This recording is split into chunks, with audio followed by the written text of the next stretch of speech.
Hi, welcome again to Biblical Explorations. Today we're going to be looking at Genesis 1, chapter 3, or excuse me, verse 3. We haven't got quite to chapter 3 yet. This is a fairly simple verse, but it has some profound implications. So let's take a look first at the Hebrew.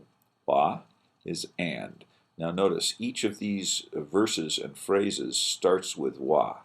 Wa, wa, wa, and so forth. Often pronounced va in modern Hebrew. Wa here. These are all conjunctions, but they can have quite a bit of different meaning to them. It means literally and, but it could be but, therefore, then, all sorts of different ways. So instead of saying and God said, you could say then God said, and it would make kind of a more anglicized way to do the conjunction, but literally it says and. So, wa yomer, which means to say. It's singular, and it essentially means says. It's in the present tense, although the wa sometimes makes it kind of in past tense. So God, Yomar Elohim, Yehi Ur, Wa, there's that Wa again, Yehi Ur. That's fairly straightforward, and notice it repeats the same phrase twice, Yehi Ur, Wa Yehi Ur. So, God, Elohim, said, Yomer, Yehi Ur, Wa Yehi Ur. Now over here in English, this is just a straightforward translation of that. God said, let there be light, and there was light. Now notice in English, it's two different ways to phrase this.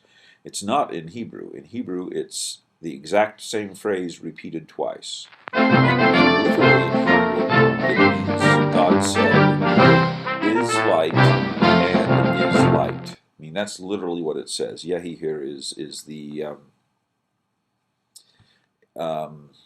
kind of imperfect.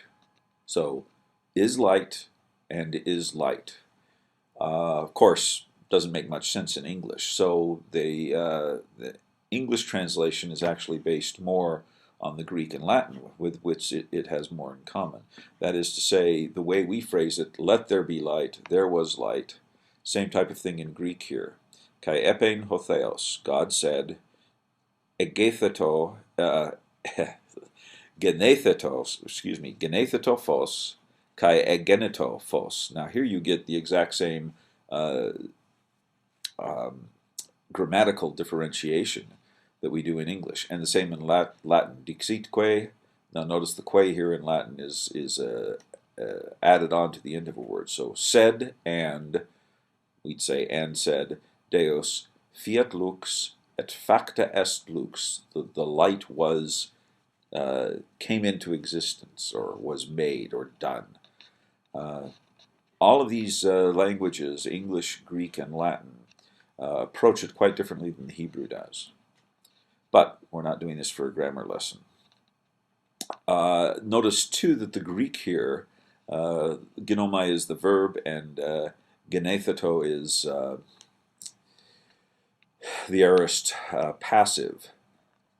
Let there be, but you could say just be in existence, or let there be born, or let there be created. It's a much more narrow word than the Hebrew, which is simply is. Is light and is light is the most simple translation. So what we've got then is, if we look back on everything, a series of developments where God essentially undoes the primordial state of things. Let's take a look here at the first concept. We start with Tehom. Tehom is described then, this is a state, it's the deep, but Tehom is described as being waste or void, that's bohu, and that means lifeless. There was nothing there, it was completely empty, desolate. So it's lifeless, it's dark, and it's formless. Toho means without forms, how it's translated in the King James. So notice, that's the condition of Tehom before God's creative power begins. It's lifeless, it's dark, and it's formless. Now what happens is, his spirit comes into the Tehom, and it enlivens, it makes it alive. So the Spirit hovers there, and that's going to bring life, as we'll see in a minute.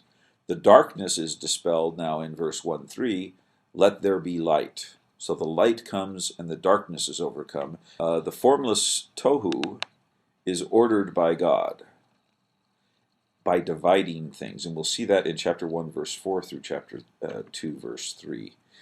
Now, you can see later on that this enlivening and enlightening that is going on here, the bringing of the Spirit upon the Tehom, the formless waste, and bringing the light upon it, becomes one of the fundamental metaphors for both the human journey from transformation from essentially carnal man to spiritual man, but also one of the fundamental metaphors of Christ. For example, in John 1:4-5, which is drawing closely upon the narratives of creation, in him, that is, in Christ, was life, and the life was the light of men. So you get this, the life-bringing Spirit, the light comes on, and then it dispels the darkness. Now this is, of course, exactly what happens in creation. And later on, John says in 6:63, it is the Spirit that gives life. The Spirit gives life, and that's repeated elsewhere in these passages as well. So the idea here that the Spirit brings life, and that the light comes upon men, and then we are transformed, is drawing upon the creation metaphor, where the chaotic matter of Tehom is transformed by bringing the Spirit of life into it and the light into it. So this becomes a fundamental metaphor, and it is carried on in all sorts of different ways. So thus, the two creative acts to bring about the new man is to inspire, which is to bring the Spirit in. You can see that in the root there of the word inspire, and enlighten, which is to bring light in. So you bring in light, you bring in life, and the Spirit, or the old man, is converted into the new man. So I think this is a fundamental way to try to understand the creation narratives here. Not necessarily in their full sense in the original context, but as they come to be understood by later Christians.